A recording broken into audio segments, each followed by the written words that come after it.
In the gray light before the attack, Lieutenant Harold Johnson had a choice. He could look at the numbers. He could look at the empty space behind him. He could look at the 19 men under his command and understand what every calculation was telling him. They were too few. The enemy was too many. The position was too exposed. And when the first German soldiers came up that ridge, there might be no second chance. The decision was simple. The consequences were not. Johnson could pull his men back and preserve what was left, or he could stay. A young officer on a cold Italian ridge was about to make a decision that would force hundreds of enemy soldiers to question everything they believed about war. Because sometimes a battlefield is not decided by who has more men. Sometimes it is decided by who refuses to leave. The ridge was called Hill 587, a number on a map. A piece of ground that looked ordinary until people began eyeing on it. For the men ordered to defend it, the hill was not a symbol. It was a responsibility. For Johnson, it was something heavier. It was every man looking back at him, waiting to know whether they were holding because they had to, or because he believed they could. The Germans approaching Hill 587 did not see a legendary defense. They saw a weak point. A handful of Americans. A position that should collapse under enough pressure. That was the assumption.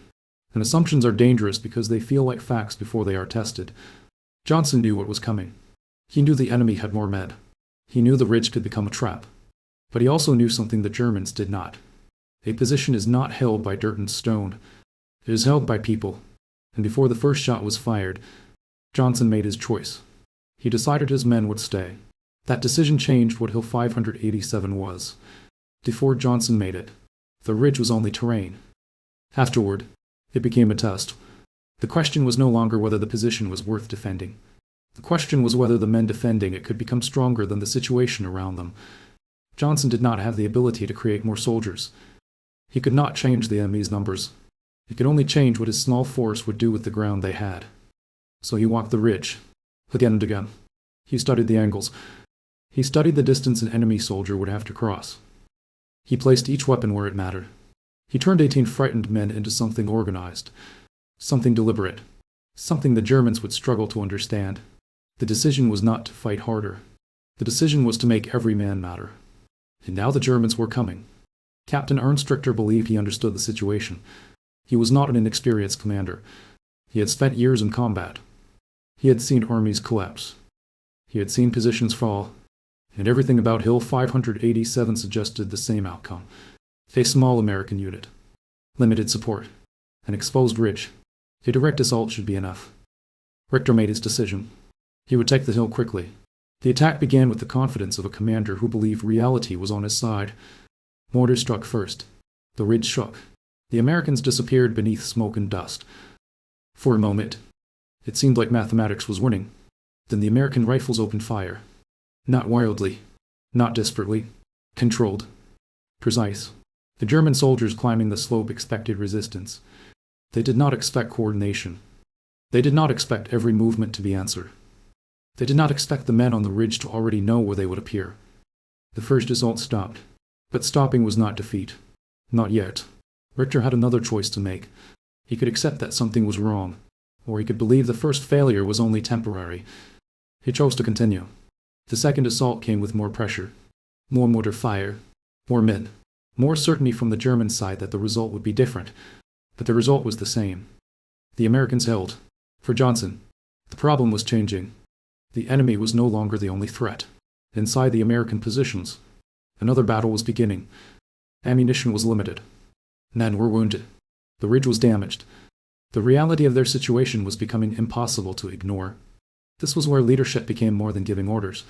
Johnson had to make a decision that could not be measured on a map. He had to decide whether his men would see fear in him, or control. So he moved along the line. He stayed visible. He answered questions. He looked at men who were exhausted and gave them something more valuable than reassurance.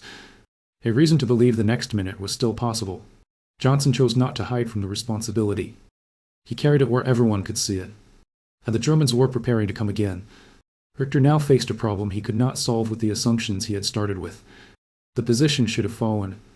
The men defending it should have reached their limit. But every time his soldiers climbed the ridge, the same thing happened. They were stopped. The hill was becoming less important than the question behind it. What were these Americans made of? Richter made another decision.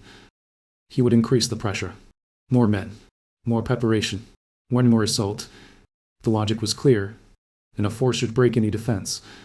But every decision creates a new reality, and Richter was moving toward one he did not expect. The final assault came with greater strength than the first. The Germans returned not because they were unaware of the danger. They returned because their entire understanding of the situation demanded that they succeed. A commander can accept losing. What is harder is accepting that the enemy does not behave the way he is supposed to. On the ridge, Johnson faced the same moment. His men were tired. The enemy was larger. The margin for error was disappearing. He could not promise survival. He could not promise reinforcements. He could only make one thing clear. They were still there, and that meant the decision was still theirs. Johnson chose to hold. Again, not because the situation had become easier, because it had become harder. The German soldiers climbed. The Americans waited. Then the ridge answered. The final assault failed. The force that was supposed to overwhelm the defenders could not break them.